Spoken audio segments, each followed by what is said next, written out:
Welcome or welcome back to the Unraveling Soprano. I'm Heather, and this is my channel where I talk about all of my makes, whether that be knitting, crochet, or sewing, or any other fiber crafts that I get up to.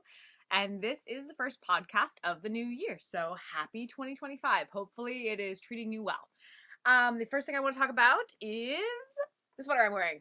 I'm wearing the Deep Woods sweater from Drops Design in Knit Picks Provincial Tweed in Winter Walk. I finally finished it. I think I made the arms too short. Yeah, let me get into it. So, okay, here is the sweater. I like the length. It's not blocked at all. Like, I haven't blocked it. I finished it last night. I did not finish it for New Year's Eve.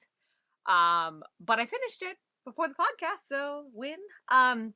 So it is pretty cropped. It's right by my hip bones, but this is the sleeve thing. One, I think either my arms are unevenly, they probably are uneven, or two, I made it too short. And I really tried not to make it too short. And I don't remember which sleeve. I think that I this was the last sleeve I did. I think I did the left sleeve first. So it's very likely that I know I was mentally done with this sleeve, the second sleeve, much earlier than I probably should have. It was this is not a hard pattern. This is fine. If you like cables, this is a super, super easy cable pattern. It's very easy to memorize. Um, it's not bad. My problem was I put this on hold for so long that when I got back to it, I was like, I just want to get the sleeves done. And I was in when I get on to my sleeves, I am partially mentally checked out of the project. So,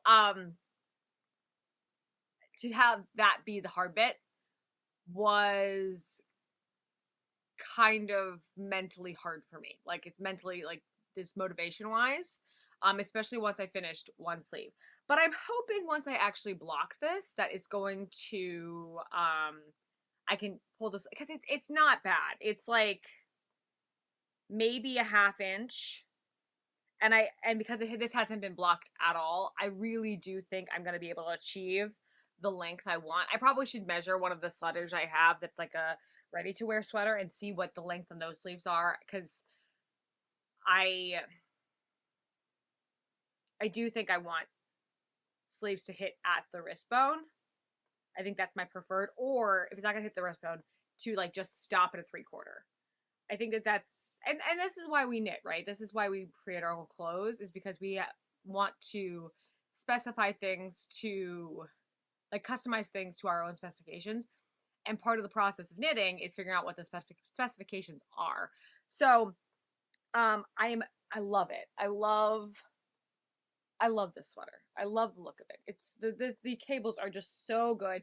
And I was a little concerned that since it was in a navy yarn that it was not going to pop. But in the viewfinder, I'm pretty far away. I think it's doing a good job. I'm pleased. I think it's really, really great.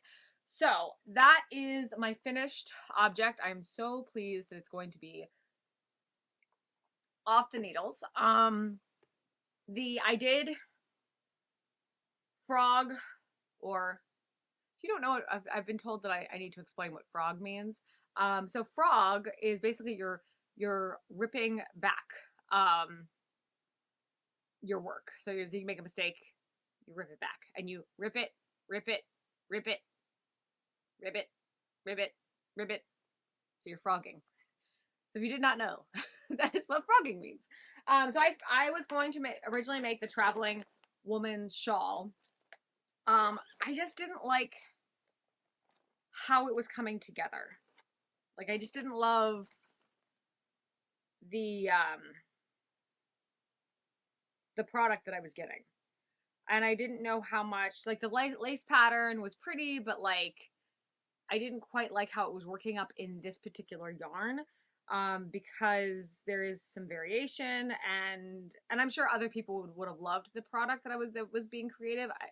I just know that I wanted something slightly more I guess it's just slightly more textured than um, lace, because I think I'm having just a bit of a texture moment. So I cast on a new shawl.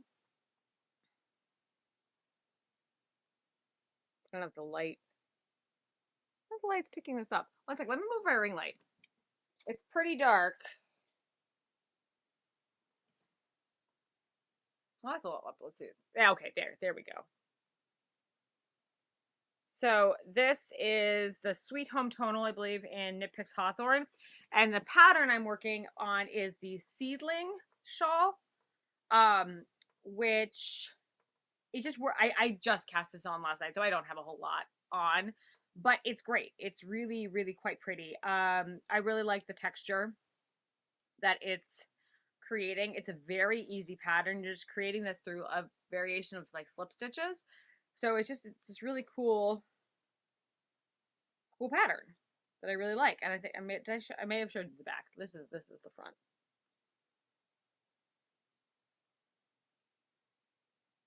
But yeah, I just love that little pattern that this texture patterns it's creating. Um, so that's from the seedling pattern is from. I actually got some Christmas gifts. I'm not gonna show you everything yarn related. There's just a couple things that I wanted to because since I'm going to be working out of this book, I wanted to show you what the seedling pattern. I mean, I'll do the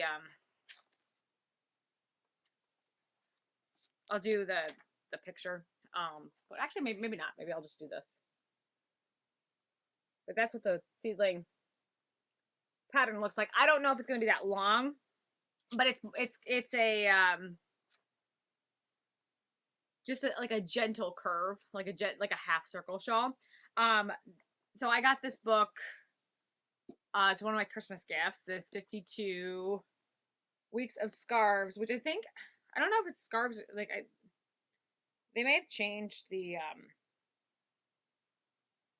title of the book. The title of the book is like different places that show it as different things, but this says scarves.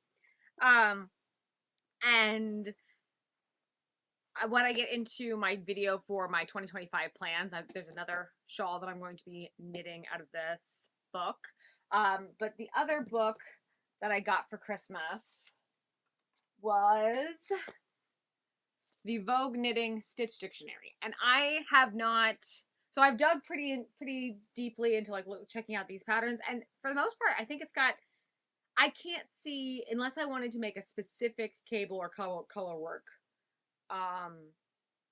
shawl. I can't see myself needing another shawl pattern that I have to pay for because when you combine it with what's free on Ravelry with that book, I think I'm good for shawls for the foreseeable future. This was more of a technique wish. I have like skimmed through it. It's not exactly what I thought it would be. I mean, well, no, it's exactly what I thought it would be. It's a stitch dictionary. So, it has all the, like, it has a bunch of different stitch patterns. I thought I would like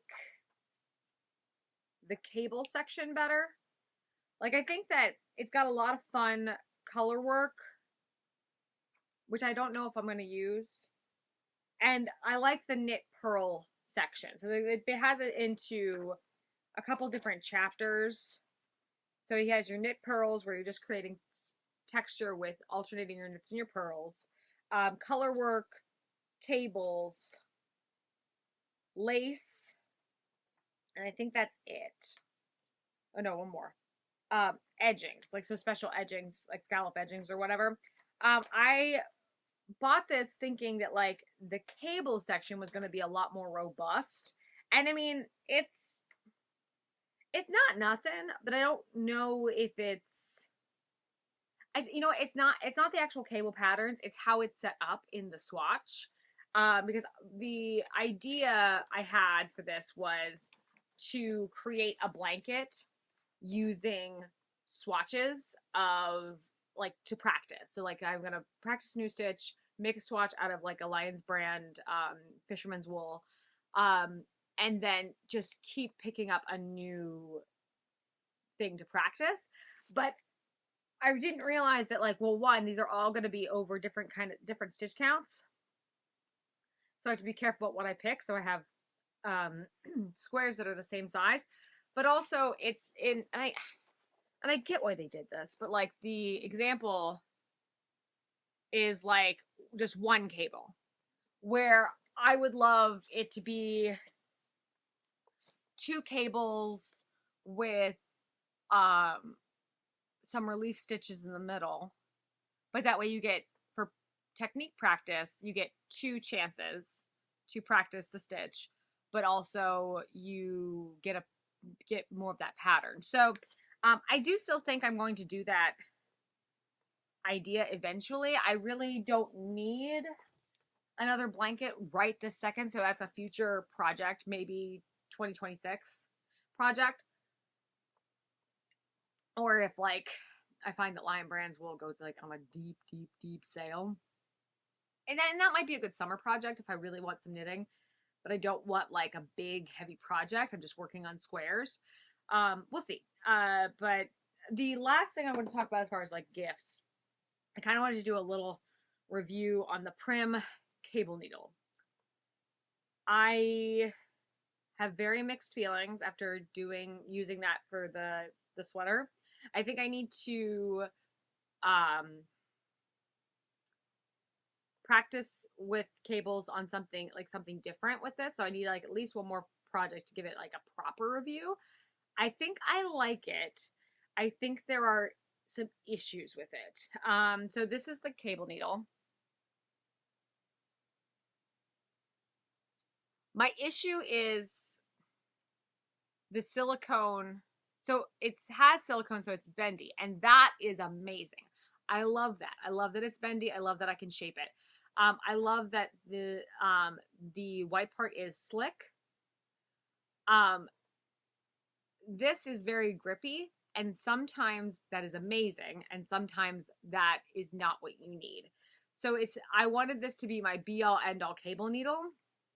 And I'm actually not sure if it is. Just because it did slow my progress down a lot. And I'm wondering if I had really grippy yarn, if instead of using this cable needle, I would rather try to cable without a needle, if that would be the best solution. That way I'm not purchasing anything else, and then use this for cables with slippy yarn, because I could see because this is this is a superwash, so this is a relatively slippy yarn. And so it was fine. It was just I was having like learning curve how to use this needle versus like a small circular needle. And I liked it. The process was, I think part of it, the learning process was just making it slow. But if I had really grippy yarn, like a really like woolly wool, this might drive me crazy. So jury's still out on whether or not this is it. I think it is serving its purpose, and it will get, there's two in a pack. I will definitely use these for my cable projects this year. I just don't know if I would recommend people run out and buy this without like considering the fact that this is really grippy. I didn't I knew it was silicone. I think it even like says in the description that this is it might say that this is grippy silicone. But just keep in mind that like your stitches are not going to slip through this purple part, and the arrangement, they can get sometimes twisted on the silicone. So you have, when you're flipping it, like, so you, if you're picking up stitches here and you're like pulling them here to knit with them, just be aware that you might have to rearrange your stitches on the white part to make sure you're not crossing stitches. But yeah, so like that, those are the great. I'm really thankful to have gotten this, because I, one, to try it, and two, I did need a cable needle because I didn't like what I was doing before. And I just kind of need to get over the fact that cables just take time. But yeah, so that is pretty much all I wanted to talk about in this video. Let me know what you did for New Year's. What did you do for New Year's Eve? Did you were you like me and just kind of sat at home and did a whole lot of nothing? But I don't even know if I read it to midnight. I think I did. I just watched YouTube videos. I ate a bunch of food during the day, and I spent the evening just zoning out on YouTube videos, watching everybody's what I made in 2024 videos, if they were up, or they're like vlogmases, or just catching up on my YouTube videos. But yeah, let me know what you did and what you're working on. Until next time, I will see you later. Happy knitting. Bye.